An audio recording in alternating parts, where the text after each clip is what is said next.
Hey folks, welcome to the Think and Grow Society webinar slash hangout. It is Friday, July 25th, and it's good to see everybody. We had quite a few people that had some other things to do tonight, and they actually contacted me in advance in a very apologetic way, basically asking forgiveness for not tuning in tonight. I want to make it clear that this is not obligatory. I don't take attendance. I don't um,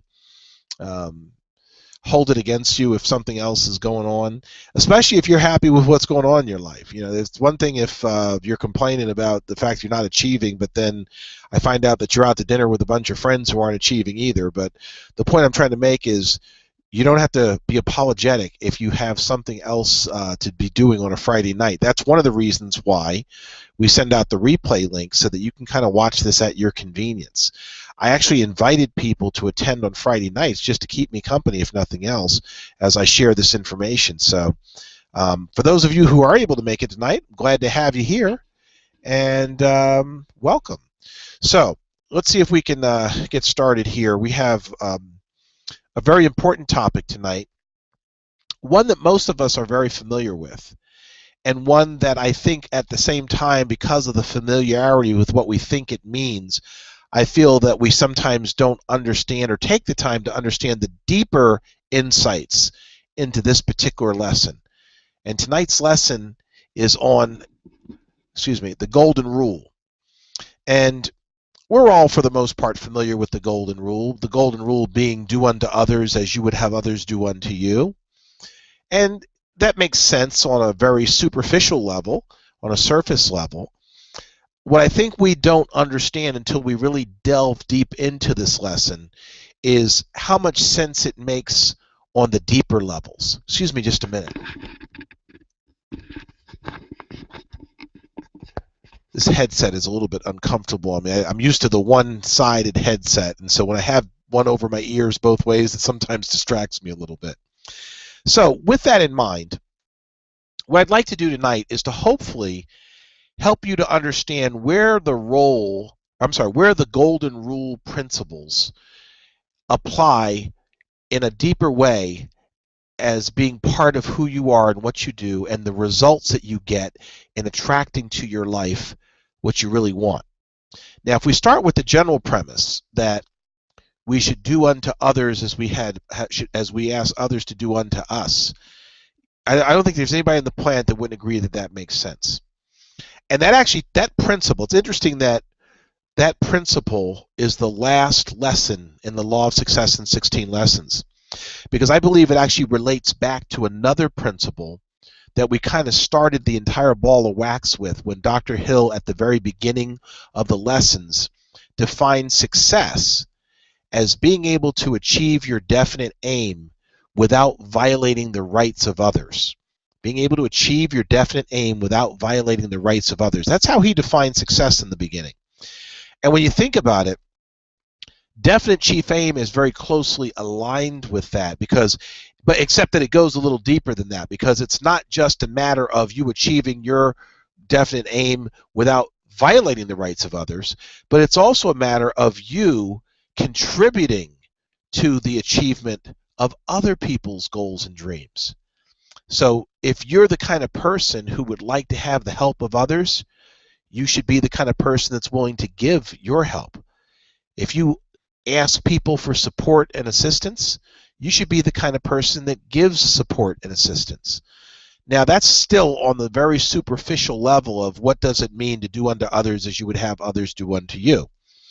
And if you were to ask, or if someone were to ask you, well, Glenn or Laura or Mark, why does it make sense to do unto others as you would have others do unto you? I think that most people's knee-jerk reaction would be, well, it's the right thing to do. And they would probably just leave it at that, because it is kind of a common sense thing that I guess it's the one thing we could agree on a universal basis, is that treating others the way we want to be treated is the right thing to do.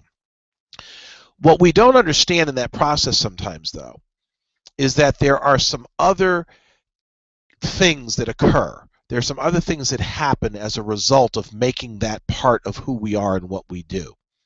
And I think that that's what Dr. Hill laid out in this lesson, is the reasons, some of them selfish, but the reasons why doing unto others as we ask them to do unto us is more than just that superficial right thing to do type of reaction. So I want to read a passage out of this lesson that I think kind of encapsulates and starts the discussion about the deeper insight, the deeper meanings behind some of these principles, and especially this one, the golden rule.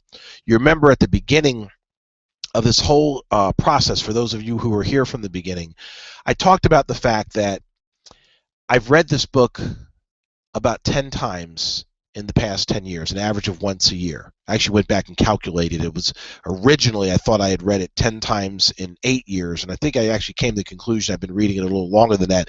So I've been averaging about once a year. With that in mind, every time I read it, I get deeper insight into what the lessons really mean and what's really important in the lessons. And so I don't want everyone who picks this book up to have to wait 10 years to get those deeper insights. So I'm using these lessons as a way for me to kind of zero you in, if you will, on some of those deeper insights so that you can accumulate the knowledge and be positively impacted by it earlier than I was over all these 10 years. And that's one of the reasons I love teaching the lessons the way that we do here, because it helps me to better accumulate and understand the information when I have to prepare to share it with you. So let me share this passage with you. It's actually a little bit longer. It's not just a sentence or two, but for those of you who are working from the 2-volume set of the Law of Attraction in 16 Lessons, I'm reading from page 125. I don't know what page it'll be in your own version of this, but when I render service to another or indulge in an act of kindness, I store away in my subconscious mind the effects of my efforts, which may be likened to the charging of an electric battery. By and by, if I indulge in a sufficient number of such acts, I will have developed a positive, dynamic character that will attract to me people who harmonize with or who resemble my own character. Now, remember, I probably have used the phrase that we attract who we are. We attract what we think about most, that as a man thinketh, so is he. You know, these are all phrases that kind of embody what we just talked about here. So the concept of being the kind of person who does unto others as they would have others do unto them, when they make that not just something they do because it's the right thing to do, but they make it part of who they are, that's just part of their fabric, they tend to attract other people for whom that is part of their fabric. And if you have a room full of people who are looking for opportunities to help others, and you're part of that alliance, that's when you start to have access to resources and people and knowledge and information that isn't dependent on how much money you have or how important you are. You attract to you the kinds of people who are open to helping you. I was just having a conversation in the hall with one of our Collabs members here, who will remain nameless even though he's online right now for those of you who are paying attention. And we were talking about mentoring. And he was actually asking me about how whether I'd be open to mentoring him on some things, and how he was also looking to be a mentor. And so it was a great synergy. I mean, how do you say no to somebody that's looking to help others and is asking you to help them get better at who they are so that they can? And that's just the nature of who we attract here at Abundant Society and at Collabs, Small Business CEO Collabs.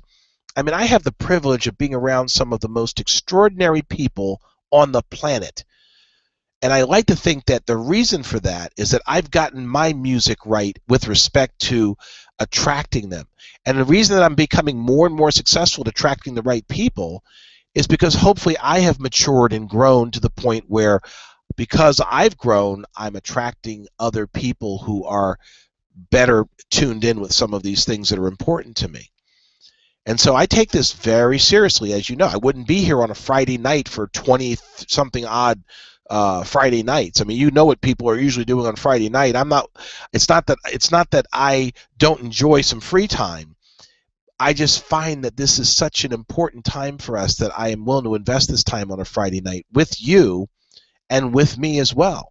But with that in mind, what I'm saying is that I have been fortunate to attract some extraordinary people to what we're doing here with Village Connector, with Abundant Society, with Small Business CEO Collabs. And I found that the more serious I took it, the better the people were that started showing up to become part of the program, started to become members of the organization. And just this morning, we had a mastermind group meeting of people, professionals that work with either families or children. And it was extraordinary to see some of the things that we were coming up with. But those people were all attracted to this organization largely because of how we as a group have gotten good at the golden rule. We create an environment. We create an aura, if you will. We create a culture that people want to be part of because it's filled with goodness. And that's why I'm excited to get up in the morning every day and be here, because I know that I'm going to be refreshed. I know that I'm going to be inspired. I know that I'm going to be energized by the people who come through here. And I like to think that some of what I've done, some of my character, some of my personality, some of the things I stand for are responsible for my being able to attract the right people to this environment. And so I'm very thankful and very grateful that those people are showing up. But I also know that I'm on the right track with who I am creating myself to be. And that is probably more than any other reason, a selfish reason, why the golden rule is so important, because it's an investment that you're making in who you're becoming. And who you become determines who you attract. And so I know it's working because I see the quality of people that I'm attracting. I see the quality of people who are becoming part of the things that we're doing here. And that's why I know that this will work for you as well. It will work for anyone who makes the commitment to understand it and to take it seriously and make it a sincere part of who they are and not just something they understand on a very superficial level. So let me continue this passage here. Those whom I attract to me will reciprocate with their acts of kindness and the service that I have rendered others. Thus, the law of compensation will have balanced the scales of justice for me, bringing back from one source of the results of service that I rendered through an entirely different source. So here's the thing. When you take the time to help somebody else, that's an investment that you're making not only in that person, but you're making an investment in yourself that will eventually pay a dividend. And there's a biblical basis to this. I think, and I don't know the exact phraseology because I'm not an expert on the Bible. I'm not a theologist or a minister or anything like that, but it was something about what you give gets returned to you tenfold. And so when you choose to do unto others unconditionally, to help, to do the right thing, as it were, you are positioning yourself to be rewarded tenfold through the energy that you put into the universe. And this is about energy. Remember, Dr. Hill was very big on your understanding how to work with your subconscious mind. And when you make the decision to help other people, you're planting that seed in your subconscious mind. That's why it's important when you are doing unto others, helping other people, that you satisfy yourself with the good feeling that it gives you to know that you did the right thing. See, it's not just about doing the right thing. There are some people that do the right thing begrudgingly. They do it because they're afraid that if they don't do it, someone's going to call them out for not doing it. That's not the spirit in which you should be doing unto others.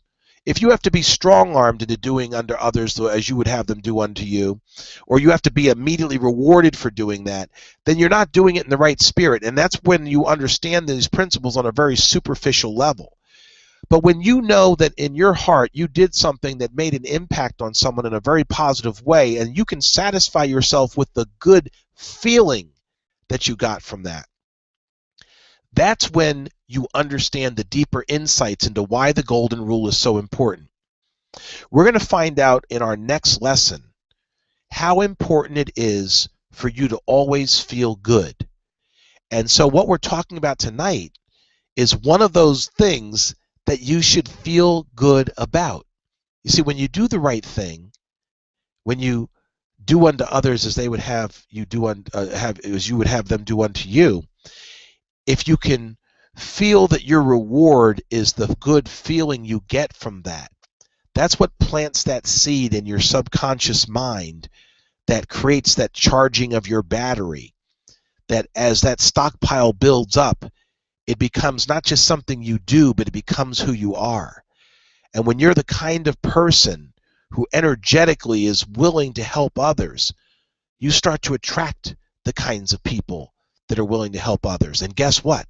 They'll step forward and help you. And that's what it's all about. The law of reciprocity. What you send out into the universe, you get back. Sometimes we call it karma.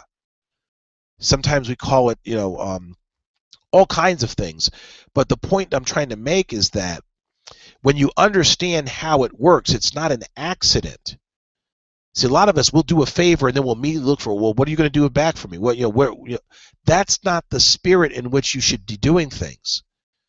You should be doing it with the understanding that your reward will be returned to you, so that you can have confidence and faith that someone will be there for you the same way you were there for the someone that you helped. But you shouldn't be looking for that to be an immediate reciprocal type thing. That's why I don't like when people tell me about you scratch my back, I'll scratch yours, or one hand washes the other. What they're really saying is that I'll only do you a favor if you do one for me. That's when you have that superficial understanding, and that's why it doesn't work. But when you do something for somebody else and you're not sitting around waiting for some kind of reciprocal giving, or you're not waiting for some kind of acknowledgement for somebody.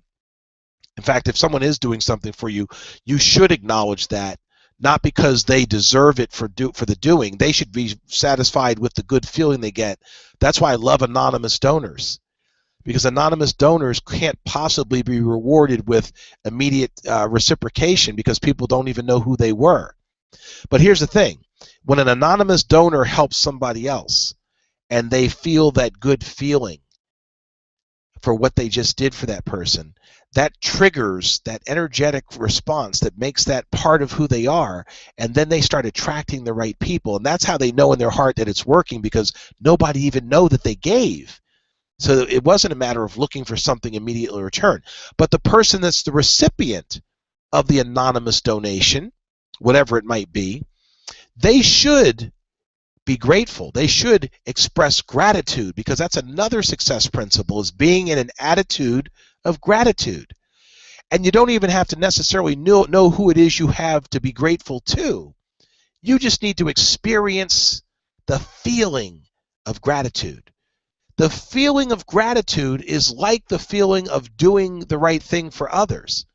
It's all about putting yourself in a position to always feel good. And we're going to talk more about that. It's amazing to me how little people really understand the energetic response in your source, in your soul. Really, when you are always in a position, no matter what happens in your life, you find a way to feel good about it. And that doesn't mean that you're going to always feel good. What it means is that when you're not feeling good, you become immediately aware of it and do something that returns you to that good feeling. We're going to talk more about that next week. So these two passages, as I said, kind of embody what I consider to be the deeper insight, the deeper meaning, the depth of vision that you really need to have to understand what's truly at work when we talk about the golden rule. When I render service to another or indulge in an act of kindness, I store away in my subconscious mind the effects of my efforts, which may be likened to the charging of an electric battery. Those who I attract to me will reciprocate the acts of kindness and the service that I have rendered others. Thus, the law of compensation will be balanced will have balanced the scales of justice for me. That's a statement of faith that I don't have to exact immediate contribution or immediate compensation for my acts of kindness. That if I make that part of who I am, others will want to help me because of who I am and not just what I did. And that's really what it's all about. Most of us, unfortunately, will never understand that the importance of that principle. And that's why most of us will never be able to put that principle to use to its full potential in our lives. But now you understand the deeper insight into that principle. You understand why it's important to understand and implement it in a way that goes beyond just that superficial baseline understanding. The golden rule is not important because it's the right thing to do.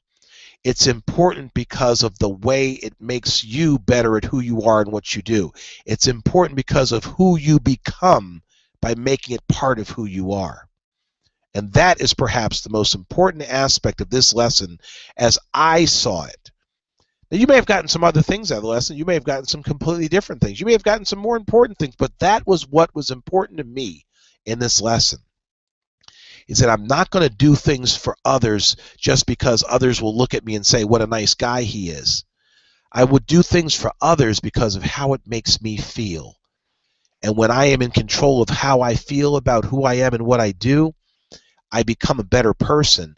And that becoming attracts more abundance. It attracts abundance of people and resources and energy and everything else that I need to achieve my definite chief aim, which is why I don't have to ever do anything that is at someone else's expense.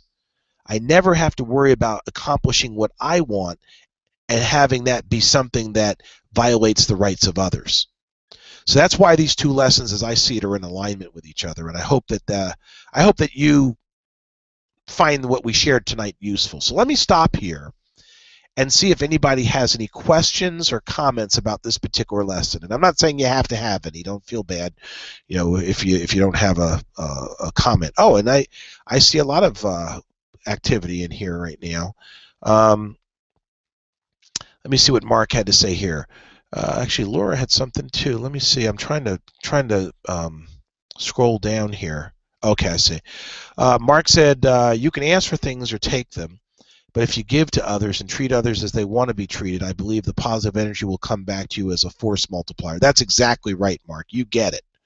I'm glad that you get it, because we can read these books over and over and over again and miss the lesson every time if we're just going through the motions of reading the book.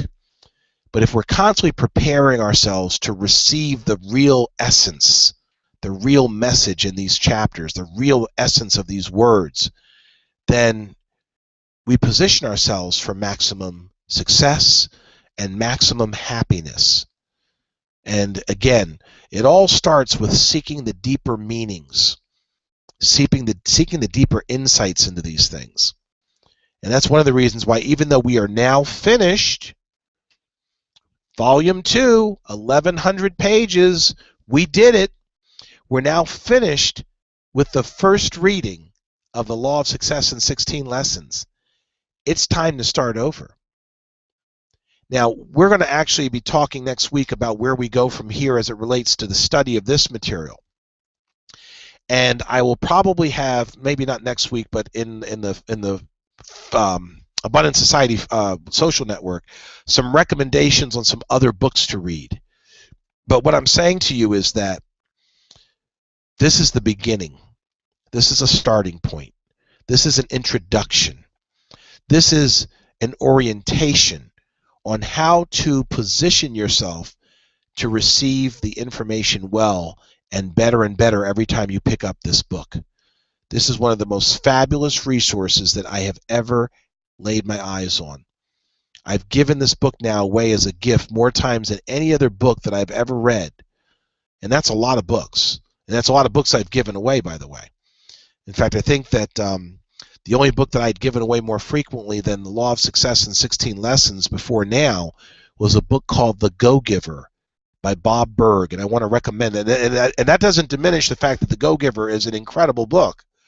In fact, I would recommend right now that you grab yourself a copy of The Go-Giver by Bob Berg, The 5 Laws of Stratospheric Success.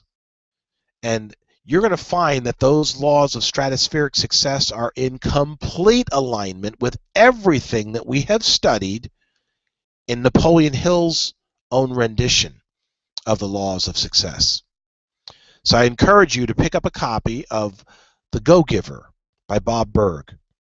He's an extraordinary person, an extraordinary author, and an extraordinary inspiration. And I'm glad to call him a friend, and I'm glad that he shared the wisdom that he did in that book with me at a time when it had a very, very profound impact. And so pick up a copy of that as well. Now, next week is our final lesson. I decided that we are going to cover both The Science of Getting Rich and Charles Haanel's The Master Key System in one session. And that means that we may go a little longer than 30 minutes next week, but we will wrap things up next Friday. That's going to be the last official session here. Now, that doesn't mean that we won't have a hangout from time to time and talk about some things and see how people are doing and be active in the social network. But it does mean that our Friday night sessions, scheduled weekly, will be coming to a close at the end of our session next week. So be sure to come back next week so that we can wrap up and get started again. So Laura says, thank you for the introduction, Glenn. I'm looking forward to beginning again, and I'll look forward to The Go-Giver. Excellent. And that is, you spelled that right. It's The Go-Giver, and it's a little red book. It's very light reading. It's a kind of story that it's a parable, and it's a kind of story you could sit literally and read in an afternoon and just be thoroughly entertained. It's a very enjoyable book, a very enjoyable story. I like to think that it's probably the best way to tell the Law of Success in 16 Lessons or any of these other Law of Attraction type books in a story format. So I highly recommend it to you. And I know that you'll enjoy it. So I know that I've enjoyed it over the years. It's just a fabulous book. So, all right, folks. Well, that's going to pretty much do it for tonight's purposes. I want to thank you for joining us tonight. And be sure to come back next week for our final session. It's been an inspiration to work through this with you, and I appreciate your company all these Fridays. And I hope that we are all better for the time that we have spent together. I'll look forward to seeing you next week. Take care, and let me know if there's anything I can do to be of service to you. Bye-bye.